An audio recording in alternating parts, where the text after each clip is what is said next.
বেগম খালেদা জিয়ার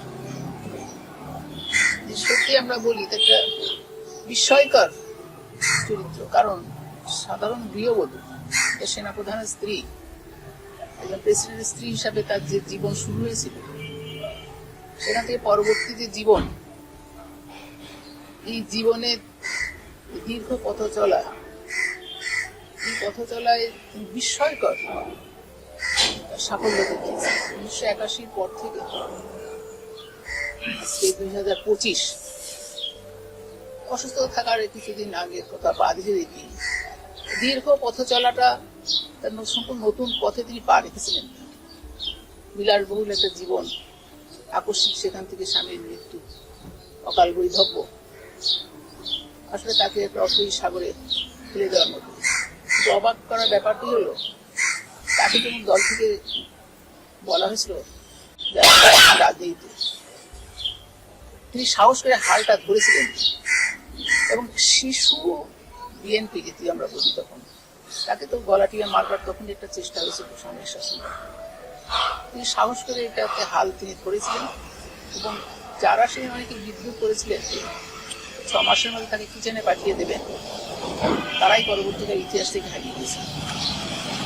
এবং খালেদা জিয়ার অনমনীয় দৃঢ়তা, নীতির প্রতি অবিচল আস্থা এবং সততা, খুব কাছে থেকে তাকে দেখবার কিছু সময় আমার সুযোগ হয়েছিল।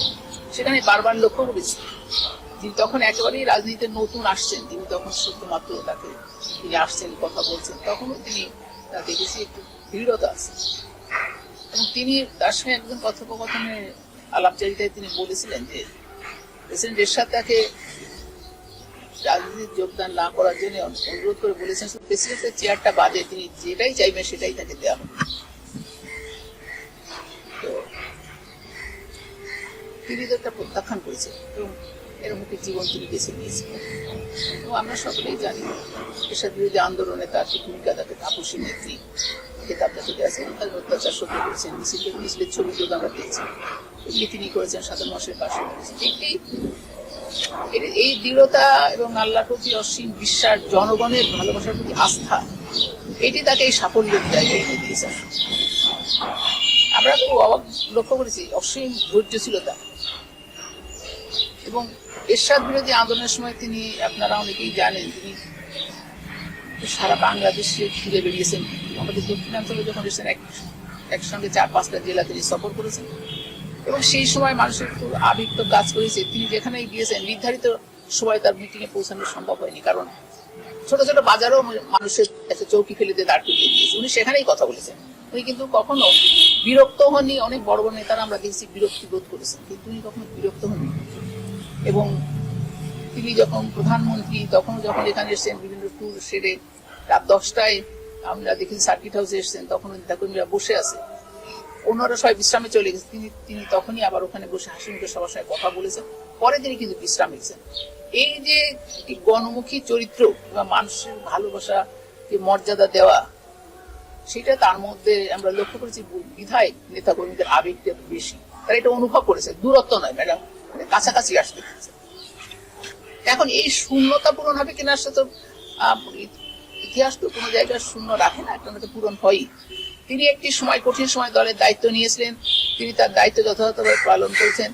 লড়াই সংগ্রামের মধ্যে দিয়ে একেবারে যেটা বলা যায় গণ্ডাকীর্ণ পথ, সেই পথে তিনি হেঁটেছেন, হেঁটে হেঁটে সাফল্যের দরজায় তিনি পৌঁছে গেছেন।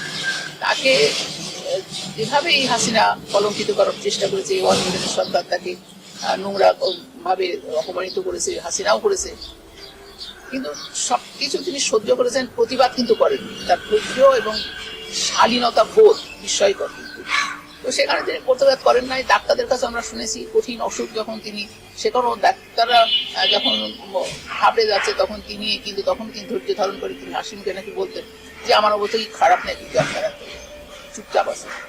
ধৈর্য ধরেছেন তিনি। এবং যে সময় আমরা হয়তো ভেবেছিলাম যে এই হাসিনা সরকার আর যাবে কিনা, ম্যাডামের একই সময় এত খারাপ অবস্থা যে তিনি দেখতে পারবেন, তো আল্লাহ অশেষ মেহেরবানি, দেশের মানুষের ভালোবাসার দোয়ায় তিনি হয়তো হাসিনার পতন দেখেছেন। তিনি দেশবাসী, সমগ্র দেশবাসী শুধু না, প্রশাসন বলেন, সেনাবাহিনী বলেন, সকলেই তাকে যে অভাবনীয় সম্মান দেখিয়েছে একদম রাজনীতিবিদের জন্য চাইতে বড় পাওয়ার কি আছে? জনগণের ভালোবাসা, সকল শ্রেণী পেশার মানুষের ভালোবাসা। যে সেনাবাহিনীর ওখানে ওই এলাকা থেকে তাকে বের করে দেওয়া হয়েছিল, কিংবা যাদের মধ্যে তিনি বড় হয়েছে অপমানিত হতে হয়েছিল, কিছু লোকের তারাই তো 1/11 সবাই তারাই তাকে সসম্মানে নিয়েছেন। তিনি প্রধান বাহিনী প্রধানরা তাকে সম্মানিত করেছেন। এটি একটি বড় ব্যাপার। যদি আমরা বলি যে প্রকৃতি এইভাবেই সত্যি নেয়, জারি বিচার সৃষ্টিকর্তা মহান আব্দুল নবীন তাকে বেশ নসিব করুন। তিনি মানুষের ভালোবাসা পেয়েছেন।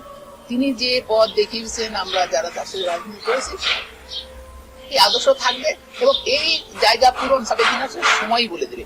এইটুকু বলা যায়, একটি ইতিহাসের, একটি গৌরবোজ্জ্বল ইতিহাসের আজকে সমাপ্তি হলো এবং এই ইতিহাস বাংলাদেশের ইতিহাস যতকাল থাকবে এটা থাকবে। ছিল বেগম খালেদা এমন একজন অভিভাবক ছিল যাকে তিনি নির্বাচন করতে চেয়েছিলেন, কিন্তু কোন দল সেখানে প্রার্থী দিতে চায়নি। এটা প্রমাণ হয় তিনি সর্বজন শ্রদ্ধেয় একজন অভিভাবক হিসেবে স্বীকৃতি লাভ করেছিল।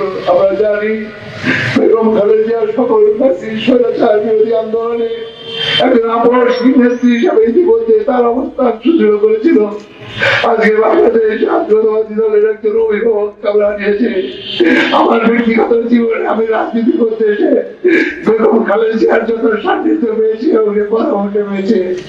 আমার সর্বশেষ আমাকে একদিন 25 মিনিট দেখে আমাকে বোঝাইছে। আমি সেই জন্য মনে করি আমি সারা জীবন, আমি যখন ছাত্র রাজনীতি করি তখন থেকে আমার অভিভাবক ছিল বেগম খালেদা। আজকে আমার কাছে আমি তার সঙ্গে কথা বলতে আমার কষ্ট হচ্ছে।